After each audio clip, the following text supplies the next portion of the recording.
네, 여러분 안녕하세요.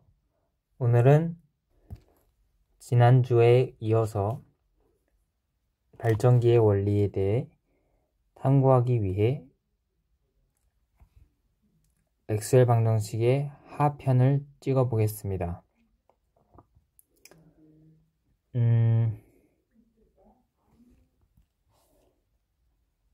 먼저 엑셀 방정식에서 우리가 알아야 할 것은 전류가 흐르면 그 주위에 자기장이 흐른다는 것입니다.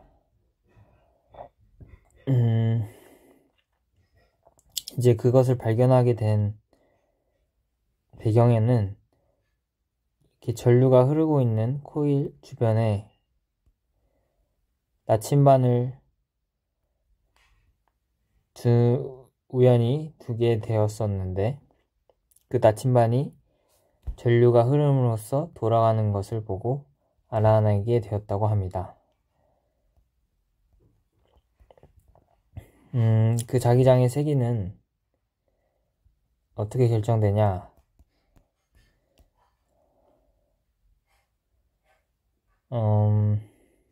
제 기억을 더듬어 보면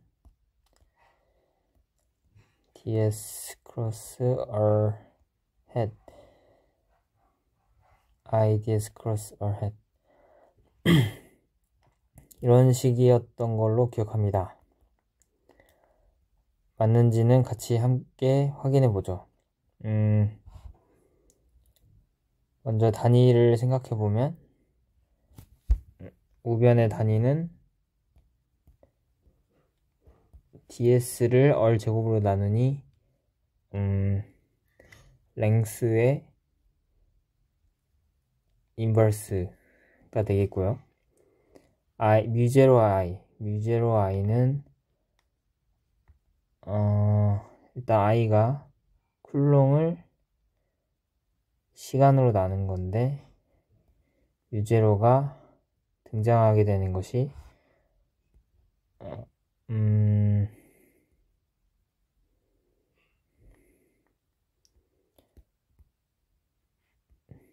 지속도에서 나오고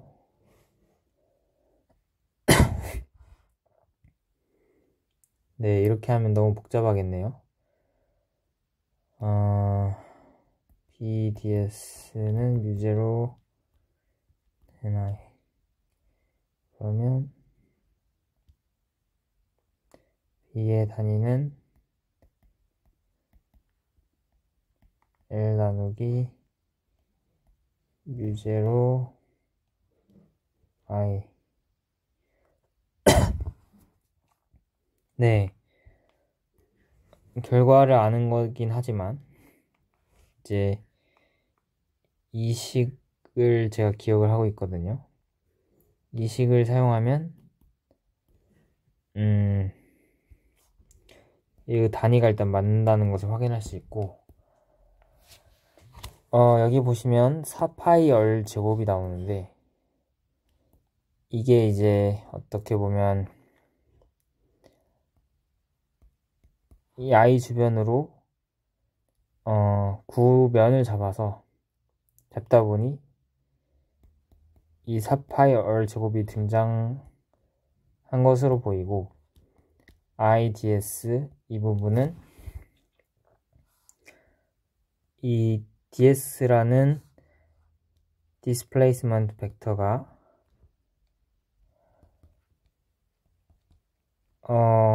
i의 전류 방향을 따르는 것이고 이 r과 r 햇은 r과 거리 r은 그 어떤 전류가 흐르는 도선에서 그 우리가 궁금한 자기장의 세기가 궁금한 지점까지의 거리와 방향이라고 보시면 되겠습니다. 그렇게 해서 네, 이 식에 대해서 잘 살펴봤고 이 적분을 어디에 대해서 하냐? 이 적분을 꼭 꼭 closed 인테그랄은 아니어도 되지만 어쨌든 이 회로를 따라서 서킷을 따라서 적분을 하시면 되겠습니다. 그런데 이제 이게 수학적으로 이 앙페르 법칙과 동일하다는 것을 증명할 수가 있고요. 저는 사실 증명을 못 해봤지만 얘를 넣어서 또 패스 인테그랄을 해주면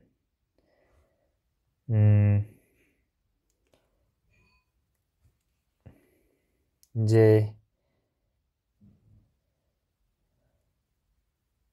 얘를 어떤 식으로 쓰냐? 이런 코일이 있었을 때 얘에 대해서 이 원점에서의 자기장을 궁금해 할 때 이런 식으로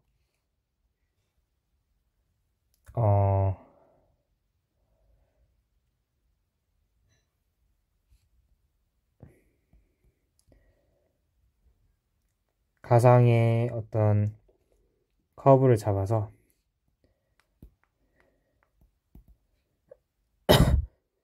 a circle with radius r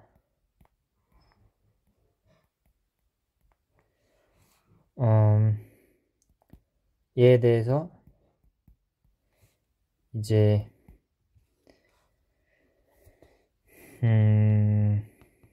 적분을 하는데 이 I enclosed는 이 C가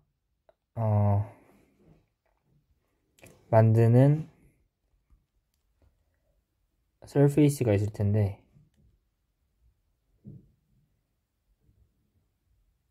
이거 용어를 제가 기억을 못하겠네요.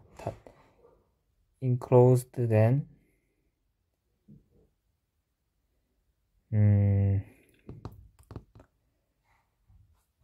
a surface enclosed by curve C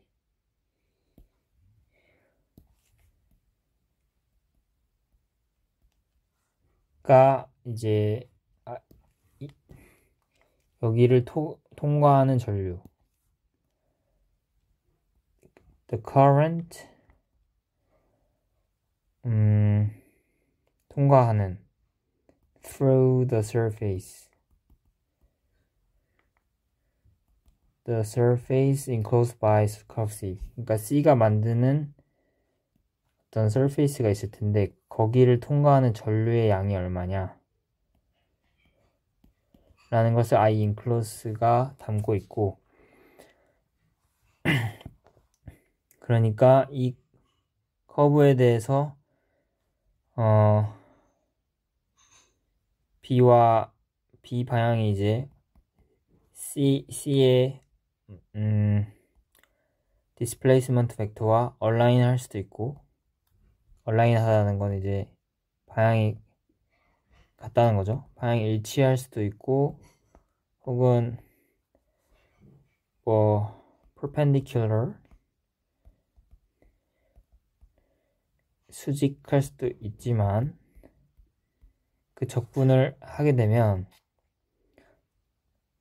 유제로 ni 값이 나온다 라는 뜻입니다. 이제 여기서 n은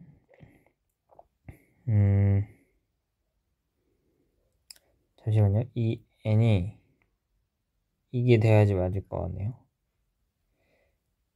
왜냐면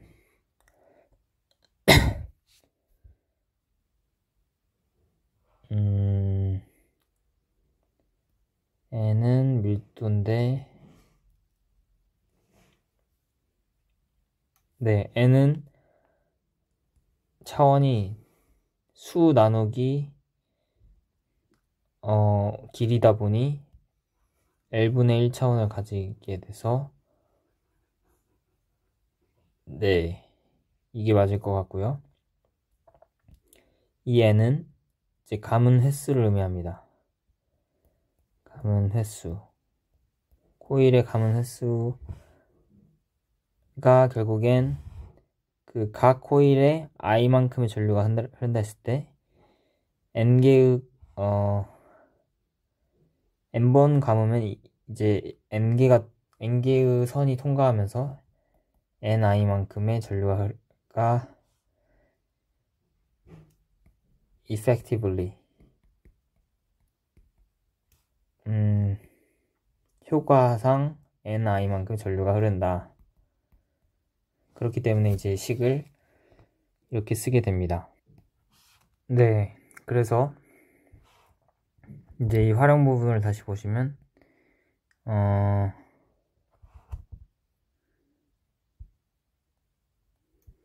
U0 ni가 되고 B는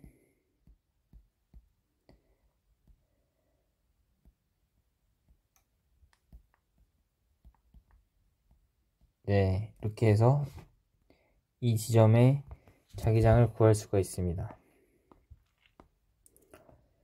근데 이제 제가 원하는 폼은 dx가 u0 이제 여기서 n은 생략을 하고 i의 모든 정보를 담는다고 생각을 했을 때 이 선의 두께가 무시되지 않는, 그러니까 회로가 두께가 실제로는 두께가 있을 거잖아요. 그런 두께를 가정해서 우리가 설명을 하려고 한다면 그림을 잘 그리고 싶은데 네, 그러니까 전류 밀도라는 걸 생각하는 거예요. 전류 밀도가 J고 방향을 가지고 있으니까 이제 벡터고 J의 이게 어떻게 해서 밀도가 됐냐? 이제 면적으로 나눈 거예요. 면적으로 나눠서 밀도를 정의하고 그러면 면적 밀도인 J에서 다시 전류를 가져오려면 surface integral을 해야 되는 거죠. 그래서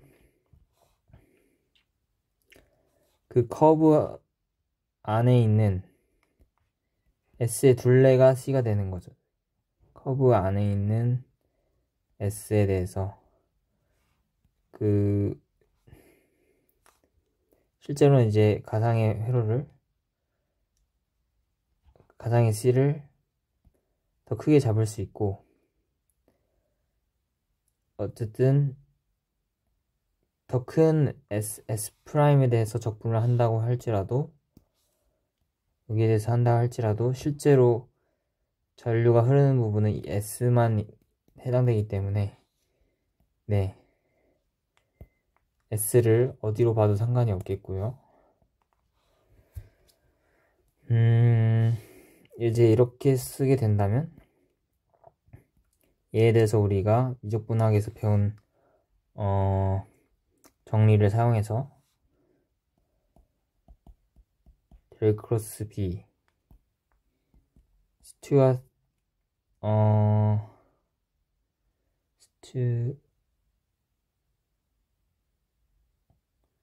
정리 이름이 잠시만요. 네, 스토크스 정리였네요. 스토크스 정리.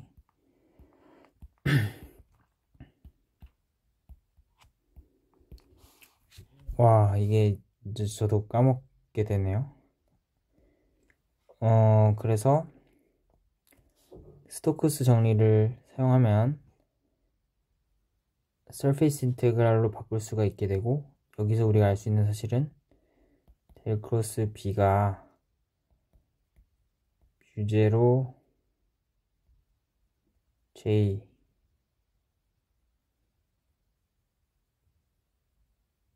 로 보이지만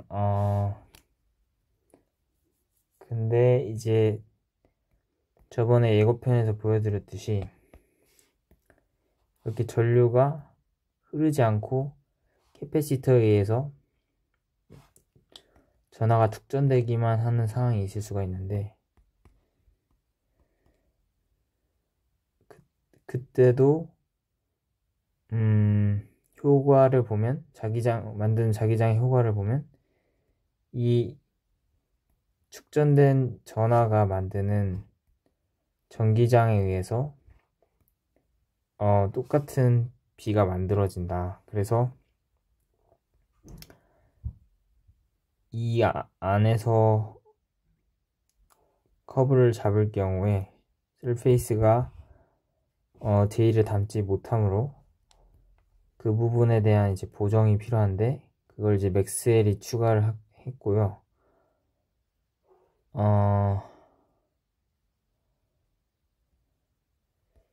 이렇게 생겼었나? 잠시만요. 네, 제 실수로 녹화가 중단됐는데 이어서 찍어보겠습니다. 이제 이 부분을 이해를 하려면 축전기 같이 무한히 큰 평면이 만드는 전기장에 대해서 이해를 해야 되는데 이때 이제 도움이 필요한 정리는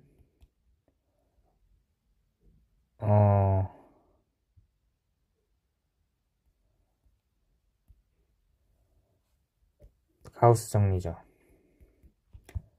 이제 electric flux를 surface integral로 계산을 하면 그 안에 속한 전하의 양을 알 수 있다 를 사용을 해서 여기에 가상의 실린더를 만들고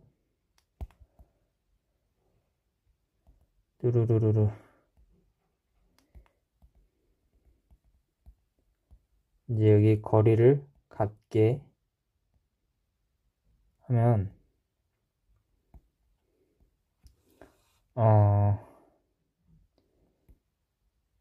면적이 A 이게 이제 두 개 있을 텐데 그것의 값이 전하밀도 시그마의 면적을 곱한 값일 것이기 때문에 이런 식이 나오는데 이제 플러스가 만들어내는 것과 사실 거리랑 무관했던 거죠. 마이너스가 만드는 것 두 개를 이제 동시에 생각하게 되면 이제 플러스는 밀어낼 것이고 양전하를 마이너스는 또 당겨올 것이기 때문에 두 개의 전기장이 더해져서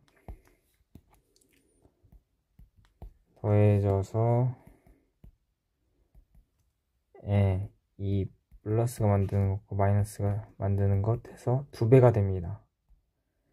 그래서 이렇게 되고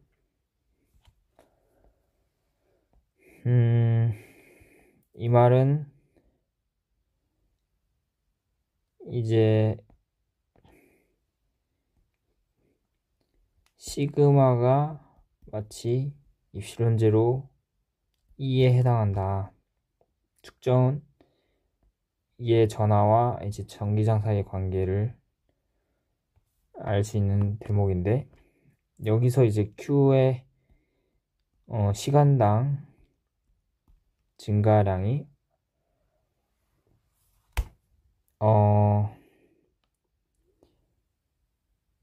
전류의 세기일 테니까 이제 우리가 J에 해당되는 전류 밀도에 해당되는 녀석이 이제 시그마의 시간 미분일 거고 그 부분에 이제 얘를 대입을 해주면 이 형태를 얻을 수 있겠죠. 실현 제로분의 d e dt 해서 이 항을 맥스웰이 추가한 겁니다. 맥스웰은 이제 물리학자기보다 수학자에 가까웠다고 하네요. 그래서 앞선 과학자들의 실험을 통한 수식들을 이제 수학적으로 재정립했고요. 이제 법칙 하나 더 남았는데 패러데이 법칙은 다음 시간에 해보도록 하겠습니다. 오늘은 여기까지. 감사합니다. 신구러.